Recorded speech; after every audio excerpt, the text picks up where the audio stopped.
देखो पिछले साल का क्वेश्चन करना बेहद ज्यादा जरूरी है, क्योंकि अगर पिछले साल का क्वेश्चन आप अटेम्प्ट करोगे तो आपको एक प्रॉपर आइडिया मिलेगा कि आगे आने वाले सालों में किस तरह से क्वेश्चन पूछे जाते हैं।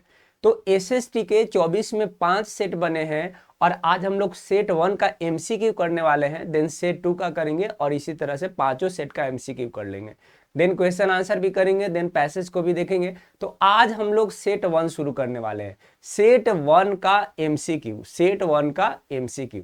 तो चलिए शुरू करते हैं। देखिए आप क्वेश्चन कर लीजिएगा, आपको एक प्रॉपर आइडिया मिल जाएगा कि सीबीएसई किस तरह से क्वेश्चन पूछती है। साथ साथ में आपको ये भी पता चल जाएगा कि अब तक आप जितना पढ़े हो उसके हिसाब से आप एमसीक्यू कर पा रहे हो या नहीं कर पा रहे हो। तो चलिए शुरू करते हैं set 1।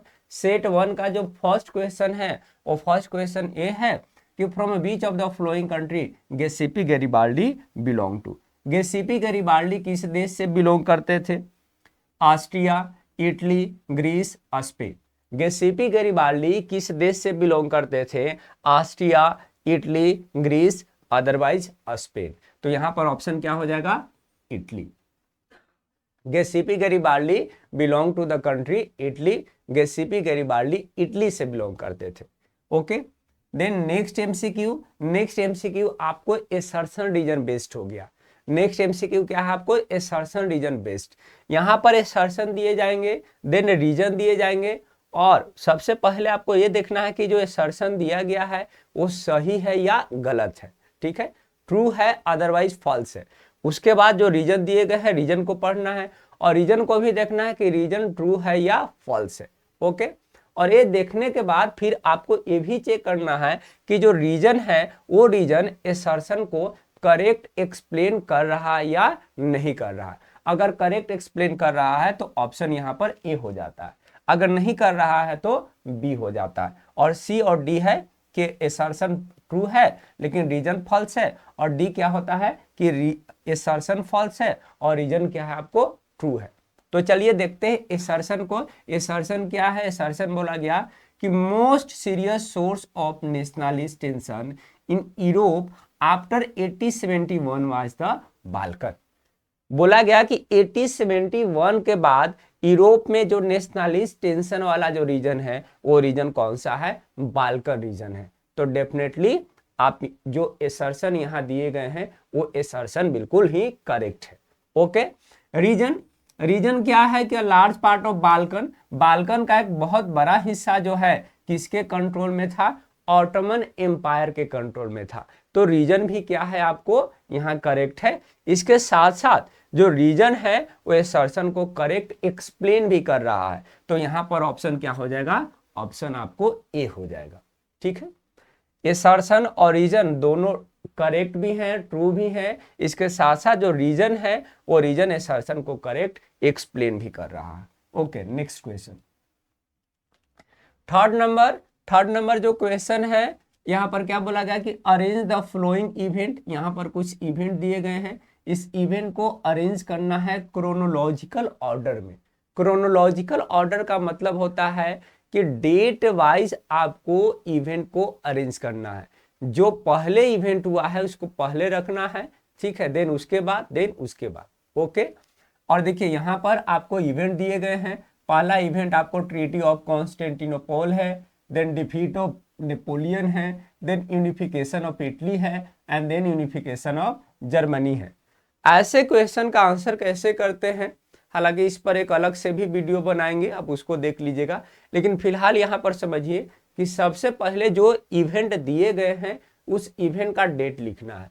Like treaty of Constantinople कब हुआ है? 1832 में। डिफीट ऑफ नेपोलियन कब हुआ है? 1815 में। यूनिफिकेशन ऑफ इटली कब हुआ है? 1861 में। यूनिफिकेशन ऑफ जर्मनी कब हुआ है? 1871 में।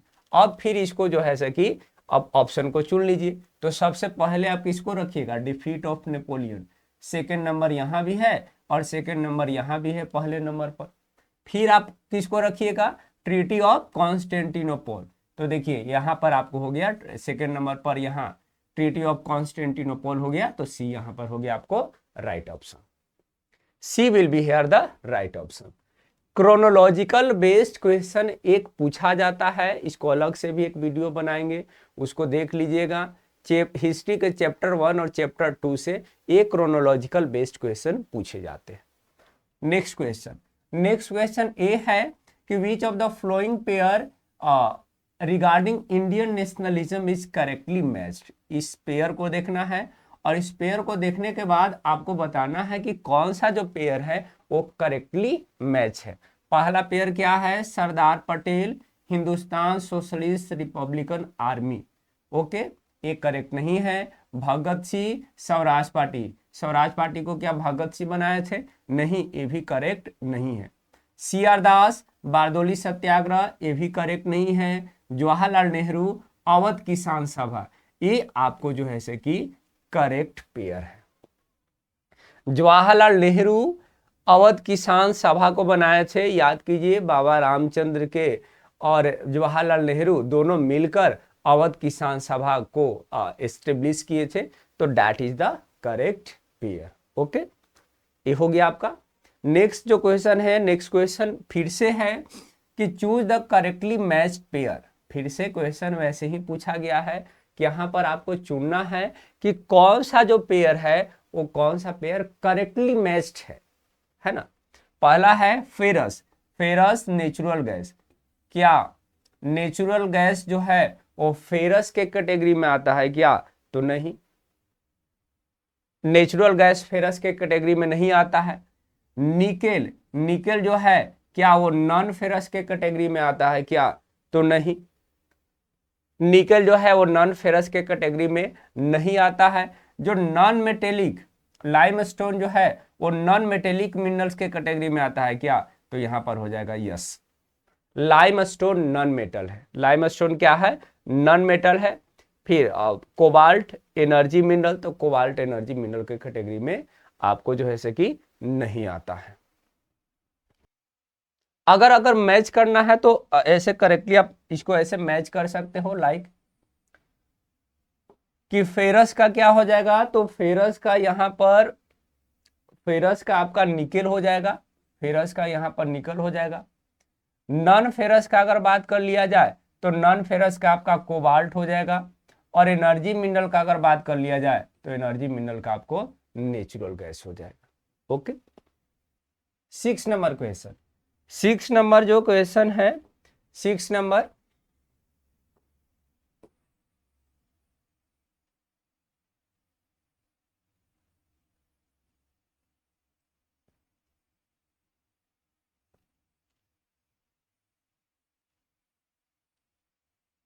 सिक्स नंबर क्वेश्चन जो है, 6 नंबर क्वेश्चन में ये बोला गया है कि रीड द गिवन स्टेटमेंट, इस स्टेटमेंट को रीड करना है and choose the correct option regard to the rabi cropping season.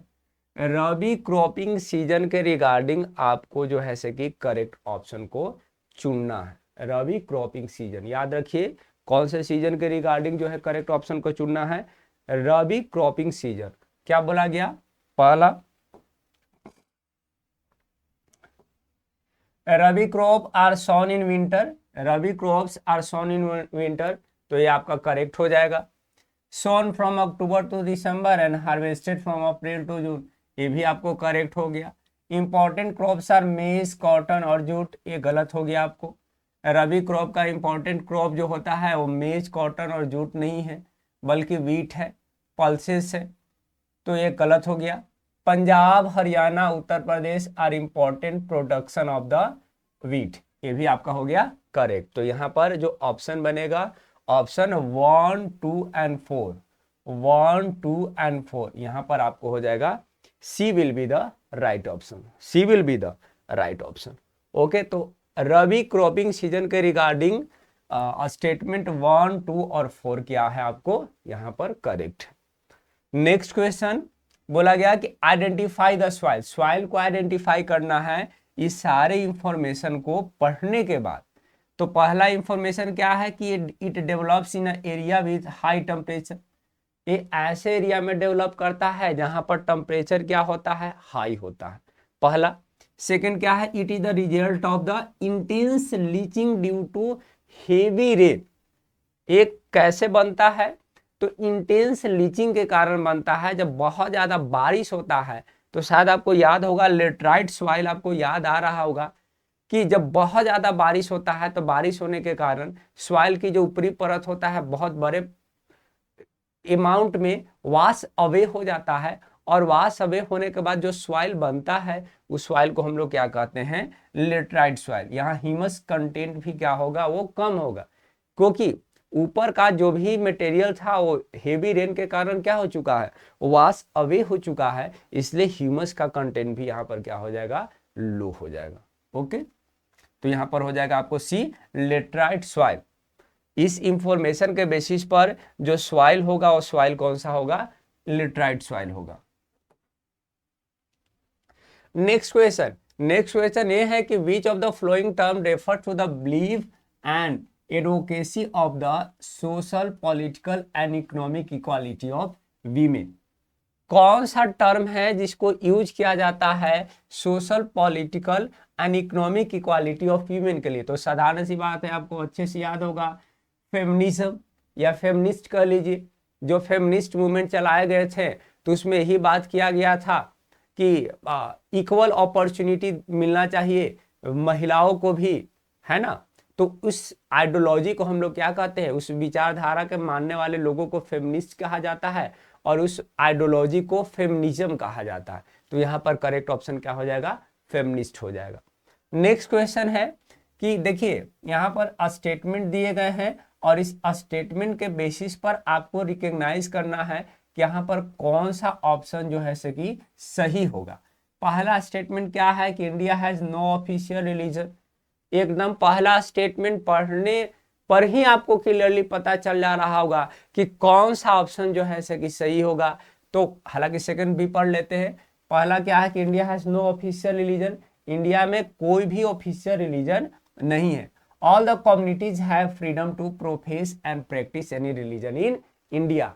सारे कम्युनिटीज के पास फ्रीडम है कि किसी भी रिलीजन को क्या कर सकते हैं, प्रोफेस भी कर सकते हैं और प्रैक्टिस। प्रोफेस का मतलब होता है आस्था दिखाना, और आप आस्था भी दिखा सकते हैं, इसके साथ साथ उसको प्रैक्टिस भी कर सकते हैं। तो यहाँ पर जो करेक्ट ऑप्शन होगा, करेक्ट ऑप्शन क्या होगा, सेकुलर होगा। ऑप्शन क्या क्या, रिपब्लिक, सेकुलर, सोवरेन, सोशलिस्ट। तो यहाँ करेक्ट ऑप्शन क्या होगा, सेकुलर होगा।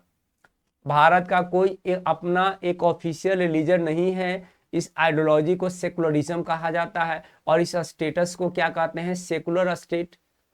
अगर ये जो जिस तरह का जो सेकुलरिज्म की जो आइडियोलॉजी है उसके बेसिस पर स्टेट को क्या बोला जाता है कि हमारा देश जो है वो क्या है, एक तरह का secular state. Okay, next question. Next देखिए, एक कॉमन क्वेश्चन है जो बोर्ड में पूछे जाते हैं, मैच कॉलम 1 विथ कॉलम 2, जिसमें से एक तरफ यूनियन लिस्ट सब्जेक्ट रहेगा, स्टेट लिस्ट सब्जेक्ट रहेगा, कंकरेंट लिस्ट सब्जेक्ट रहेगा, रेसिडुअरी सब्जेक्ट रहेगा। फिर उधर सब्जेक्ट का नाम भी कभी कभी दे दिया जाता है, या कभी कभी ये पूछ दिया जाता है कि इस पर जो है कानून बनाने का अधिकार किसके पास है। तो इस तरह से क्वेश्चन आपको जनरली पूछे जाते हैं।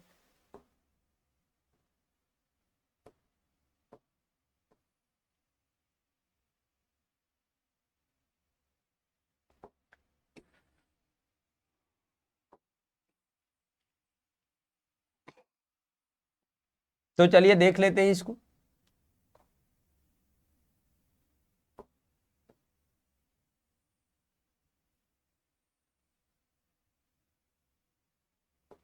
पहला क्या है आपको, यूनियन लिस्ट सब्जेक्ट।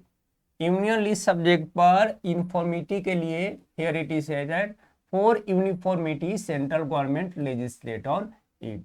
यूनिफॉर्मिटी के लिए कानून बनाने का काम कौन करता है, सेंट्रल गवर्नमेंट। वन का बी देखिए, वन का बी और तो कोई बी है नहीं कि इसको काट भी सकते हैं, पर आगे समझ लेते हैं। स्टेट लिस्ट सब्जेक्ट पर जो कानून बनाने का जो अधिकार होता है किसके पास होता है, स्टेट गवर्नमेंट के पास होता है।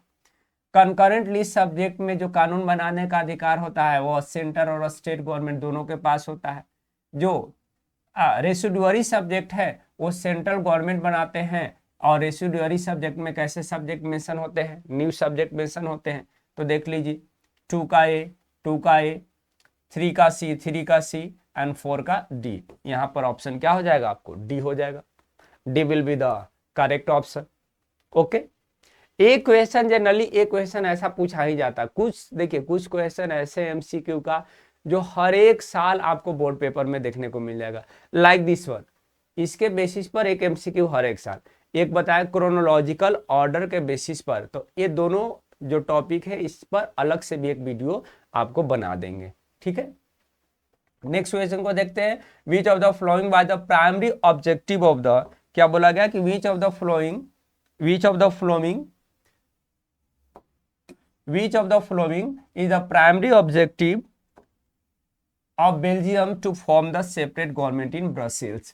ब्रसेल्स में जो सेपरेट गवर्नमेंट बनाए गए हैं, उस सेपरेट गवर्नमेंट बनाने का प्राइमरी ऑब्जेक्टिव क्या था? पहला option promoting a cultural event, पहला क्या है? Promoting cultural event. सेकंड क्या है? Managing international relation. सी नंबर क्या है? Enforcing local laws. और डी नंबर क्या है? Ensuring linguistic accommodation. डी आपका होगा राइट ऑप्शन। लिंग्विस्टिक एकोमोडेशन को इंश्योर करने के लिए कि जैसे बेल्जियम में सरकार बनाया गया था तो डच और फ्रेंच कम्युनिटी का इक्वल रिप्रेजेंटेशन था, इसलिए ब्रसेल्स में भी सरकार बनाया गया और यहाँ भी दोनों कम्युनिटी का रिप्रेजेंटेशन को क्या किया गया है? इक्वल रखा गया है। तो डी आपको होगा जो है कि करेक्ट ऑप्शन होगा। कल्चरल इवेंट को प्रमोट करने के लिए नहीं होगा, इंटरनेशनल रिलेशन को मैनेज करने के लिए नहीं होगा, लोकल लॉज को मैनेज इन्फोर्स करने के लिए नहीं होगा, बल्कि करेक्ट ऑप्शन क्या होगा? लिंग्विस्टिक एकोमोडेशन को क्या किया जाए? इंश्योर किया जाए। जो नेक्स्ट क्वेश्चन है वो नेक्स्ट क्वेश्चन ये है कि which of the following countries है टू पार्टी सिस्टम। किस देश में आपको दो party system, two party system देखने को मिलता है?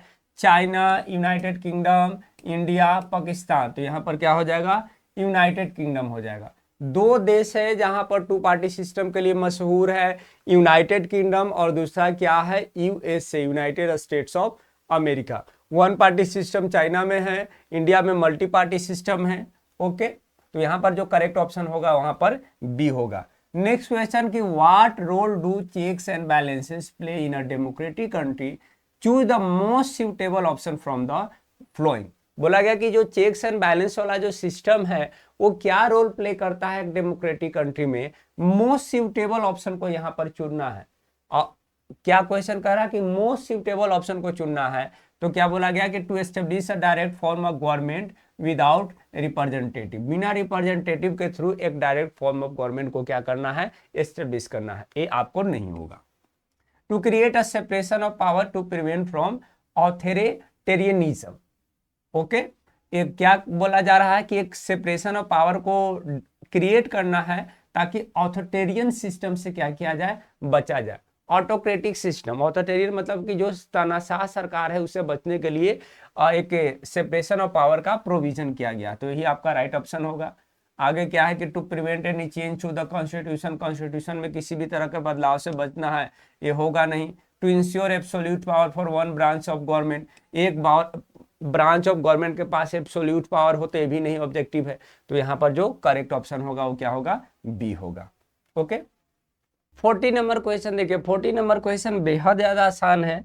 यहाँ पर क्या बोला गया है कि suppose the monthly income of the family member is as follows. एक फैमिली मेंबर का मंथली इनकम दिया गया है, जैसे मदर का आपको 50,000 है, फादर का 40,000 है, सन का 20,000 है और डॉटर का क्या है? 20,000। तो इस फैमिली का एवरेज इनकम क्या होगा? तो साधारण सी बात है, इन चारों मेंबर के मंथली इनकम को क्या कर देना है? जोड़ देना है और फिर उसको 4 से आप डिवाइड कर दीजिए, तो जो है कि आपको ऑप्शन मिल जाएगा। आप इसको जो है कि कर लीजिएगा। 20 + 20 आपको 40 हो गया, 40 + 40 आप 80 हो गया, एंड 80 + 50 130 के आ गया, और इसको 4 से डिवाइड कीजिएगा तो ये आपको जो है कि ऑप्शन मिलेगा। If you can divide this with 4, तो 4 3 जा 12 हो गया, 1 हो गया, देन 2 हो गया, 8 हो गया, 2 एंड देन पॉइंट दीजिए और 5 दीजिए, हो गया 20। यहाँ पर आपको ये ऑप्शन हो जाएगा। ओके, नेक्स्ट क्वेश्चन की तो यहाँ पर आपका जो करेक्ट ऑप्शन बनेगा, करेक्ट ऑप्शन आपको सी बनेगा। ओके, नेक्स्ट क्वेश्चन की ओर बढ़ते हैं। Next question, which of the क्या बोला गया कि which of the following indices is given priority by the World Bank with respect to development. Development के रिगार्डिंग बोला गया कि वर्ल्ड बैंक के द्वारा प्रीफरेंस किसको दिया जाता है। ओके, तो वर्ल्ड बैंक जब ह्यूमन डेवलपमेंट रिपोर्ट जब जारी करता है तो उसके लिए बेसिस कौन सा बनाता है, याद कीजिए, शायद आपको याद होगा कि वो जो है पर कैपिटा इनकम के बेसिस पर डेवलपमेंट को क्या करता है, मेजर करता है। तो अगर वर्ल्ड बैंक आता है तो वर्ल्ड बैंक को अगर डेवलपमेंट के रिगार्डिंग आता है तो पर कैपिटा इनकम दीजिए। अगर यूएनडीपी आ जाता है, यूनाइटेड नेशन डेवलपमेंटल प्रोग्राम, तो United Nation developmental program development को मेजर करने के लिए एजुकेशन, हेल्थ और उसके साथ साथ पर कैपिटा इनकम तीनों फैक्टर का जो है कि यूज करते हुए ह्यूमन डेवलपमेंट को मेजर करता है। लेकिन यहाँ सिर्फ वर्ल्ड बैंक है तो यहाँ पर आपको पर कैपिटा इनकम हो जाएगा। Okay, choose the correct option to fill in the blank like removing barrier or restriction or business and trade set by the government is called। Barrier और restriction को क्या करना है, आपको क्या करना है, रिमूव करना है। बैरियर और रेस्ट्रिक्शन को जो इम्पोज किए गए हैं उसको रिमूव करना, उस रिमूवल को क्या कहते हैं, तो I think you know about that one, that is liberalization. जो बैरियर इम्पोज किए गए हैं उस बैरियर को रिमूव करना गवर्नमेंट के through, that will be known as a liberalization, उसको लिबरलाइजेशन कहते हैं। ओके, नेक्स्ट क्वेश्चन है कि which of the following is the example of organize sector activity. कौन सा ऐसा जो यहाँ पर एग्जांपल है ऑर्गेनाइज सेक्टर एक्टिविटी का, आपको एग्जांपल दिए गए हैं। पहला है फार्मर इरिगेटिंग हिज फील्ड, एक किसान है जो अपने फील्ड को क्या कर रहा है, इरिगेट कर रहा है। Then a handloom weaver working in her house, एक हाथ से बनाने वाले जो बुनकर है अपने घर पर क्या कर रहे हैं, काम कर रहे हैं। तो क्या वो ऑर्गेनाइज सेक्टर में है, नहीं ऑर्गेनाइज सेक्टर में नहीं है। ये भी ऑर्गेनाइज सेक्टर में नहीं है, ये भी ऑर्गेनाइज सेक्टर में नहीं है, क्योंकि यहाँ पर वर्किंग आवर फिक्स नहीं है। ओके, हॉलीडेज वगैरह ऐसे फैसिलिटी आपको देखने को नहीं मिलेगा। A head load worker carrying cement, एक वर्कर है जो माथे पर सीमेंट को क्या कर रहा है, कैरी करते हुए काम कर रहा है। ये भी आपको जैसे कि ऑर्गेनाइज सेक्टर का एग्जाम्पल नहीं है। आपको ऑर्गेनाइज सेक्टर का एग्जांपल ये मिलेगा कि teacher taking classes in the government school, एक टीचर जो गवर्नमेंट स्कूल में क्लास ले रहे हैं, this is the example of organize sector. Organize sector क्योंकि उसके पास फिक्स्ड जो है क्या है, वर्किंग आवर है, हॉलीडेज फैसिलिटी है, मेडिकल फैसिलिटी है। ओके, गवर्नमेंट का जो भी रूल और रेगुलेशन है पूरी तरह से वहां पर क्या होते हैं, इंप्लीमेंट होते हैं। तो teacher taking classes in the government school, that is the example of the organize sector activity. चलिए आगे बढ़ते हैं। 18 number question, 18 number question A है, 18 नंबर क्वेश्चन यहां पर ये बोला गया है कि which of the flowing developmental goal of the prosperous farmer. एक जो प्रोस्पेरस फार्मर है, समृद्ध किसान है, उसका डेवलपमेंटल गोल क्या है। ये इकोनॉमिक चैप्टर 1 का क्वेश्चन है। उसका डेवलपमेंटल गोल क्या है, बेटर वेजेज, और बेटर वेजेज चाहेगा किसान। बेटर वेजेज क्यों चाहेगा, वेजेज किसको मिलता है, लेबर को मिलता है। तो क्या किसान चाहेगा क्या कि उसको बेटर वेजेज मिलेगा, डेफिनेटली नो, उसको मतलब नहीं है। डेवलपमेंटल गोल में वो बेटर वेजेज नहीं रखेगा। High support price for crop, yes, वो समृद्ध किसान है, एग्रीकल्चरल प्रोडक्शन बहुत ज्यादा कर रहा है, तो उसका एक इच्छा है कि जो क्रॉप वो प्रोड्यूस कर रहा है उसका क्या हो, हायर सपोर्ट प्राइस बहुत ज्यादा मिले। Then ensure high family income, और फैमिली इनकम को भी क्या करना चाहता है, श्योर करना चाहता है कि फैमिली इनकम क्या हो, हाई हो, ये भी चाहेगा। मोर डेज फॉर वर्क, ज्यादातर दिनों तक उसको काम मिले। वो लेबर थोड़े कि वो काम चाहेगा कि हमको ज्यादातर साल में जो है 200 दिन 300 दिन उसको काम मिले, तो ये उसका डेवलपमेंटल गोल नहीं है। तो क्या होगा, only 2 and 3, only 2 and 3, C will be the right option, C will be the right option. Okay, next क्या है कि why do lender require collateral. जो लेंडर होते हैं, जो पैसा देते हैं, उनको कोलेट्रल की रिक्वायरमेंट क्यों होती है लोन देने से पहले। Choose the most suitable option, यहाँ पर मोस्ट सुटेबल ऑप्शन को चुनना है। पहला क्या है, to lower interest rate for borrower जिसको उधार दे रहा है वो इसलिए कोलेटरल की डिमांड कर रहा था कि इंटरेस्ट रेट लो हो, नहीं, ये आपको ऑप्शन नहीं होगा। To establish personal relation, personal relation को एस्टेब्लिश करने के लिए, भाई पर्सनल रिलेशन को एस्टेब्लिश करेगा वो। To increase their profit margin, profit margin को इंक्रीज करने के लिए ये हो सकते थे, लेकिन यहां पर बोला गया कि मोस्ट सुटेबल ऑप्शन, तो आगे देख लेते हैं कि मोस्ट सुटेबल ऑप्शन क्या है। To mitigate the risk of loan default, ये आपको होगा मोस्ट सुटेबल ऑप्शन।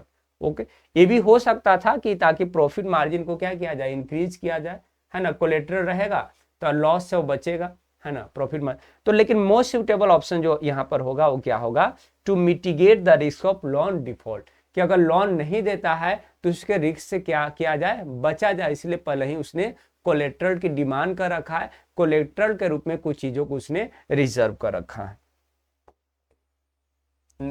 चलिए 20 नंबर क्वेश्चन, और ये जो क्वेश्चन होगा जो है कि आपको क्या होगा, लास्ट क्वेश्चन होगा।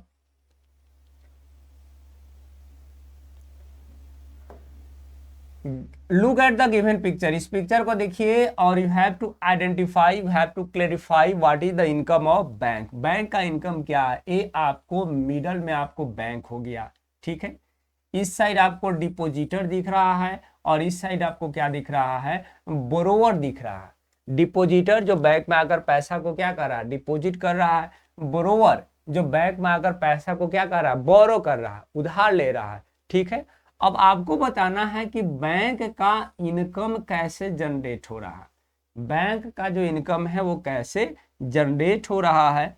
तो जो पहला ऑप्शन है, पहला ऑप्शन क्या है, difference between amount deposited and borrowed by the bank to the Reserve Bank of India. अलग अलग बैंक के द्वारा जो अमाउंट डिपॉजिट किया जाता है और बोरो किया जाता है वो क्या होता है, डिफरेंस होता है। इस तरह से बैंक को क्या होता है, इनकम जनरेट होता है। ये आपको ऑप्शन नहीं बनेगा, है ना, ये ऑप्शन ये ऑप्शन आपका बनेगा ही नहीं, तो ये आपको कट गया, ठीक है। Difference of amount of interest what was charge from borrower and what is paid to depositor. बोला गया, क्या बोला गया कि difference of amount of interest, amount interest का क्या होना, डिफरेंस होना, जो क्या कर रहा है, बोरोवर से पे कर रहा है, इसके साथ साथ जो है वो डिपोजिटर को पे कर रहा है। क्या भाई, तो डिपोजिटर को जो इंटरेस्ट रेट जो डिपॉजिट कर रहा है उसका जो इंटरेस्ट रेट जो पे कर रहा है वो कितना परसेंट है, 3% है। और बोरोवर से जो इंटरेस्ट रेट वो ले रहा है वो कितना परसेंट है, वो 8% है। तो बताइए यहाँ पर 5% का प्रॉफिट हुआ। क्या बोला गया कि difference of amount of interest, amount of interest का डिफरेंस होना, जो किससे चार्ज कर रहा है, बोरोवर से। बोरोवर से कितना चार्ज कर रहा है, 8%। डिपोजिटर को कितना पे कर रहा है, 3%। इस तरह से 5% का उसका क्या हो गया, बचत हो गया। तो इस तरह से ही बैंक का क्या होता है, इनकम जनरेट होता है। आगे भी देख सकते हैं option, the difference of interest rate between what is charge from borrower and what is paid to what is charge from depositor. दोनों में बोला गया कि चार्ज करना, नहीं तो चार्ज करने के रिगार्डिंग ऑप्शन नहीं बनेगा। फिर क्या है, difference between amount deposited bye depositor and borrowed bye, ये भी आपको ऑप्शन नहीं होगा। तो यहाँ पर बी ही आपको जो है कि करेक्ट ऑप्शन होगा। सेट 1 यहाँ पर क्या हो गया, कंप्लीटेड। ये विजुअली इंपेयर्ड कैंडिडेट के लिए है, विजुअली इंपेयर्ड कैंडिडेट के लिए है। चलिए इस क्वेश्चन को भी देख लेते हैं। ये क्वेश्चन मत कीजिएगा क्योंकि आपके पास सर्टिफिकेट नहीं होगा कि आप विजुअली इंपेयर्ड है, ठीक है ना। तो यहाँ पर क्या है, विजुअली इंपेयर्ड के लिए इसको भी देख ही लेते हैं। चलिए कोई बात नहीं। विच of the flowing supervise the functioning of the formal sources of loan in India. कौन करता है भाई, reserve Bank of India. Formal source of loan जो इंडिया में है उसको रेगुलेट करने का काम कौन करते हैं, रिजर्व बैंक ऑफ इंडिया। और इस तरह से सेट 1 आपका क्या हो गया,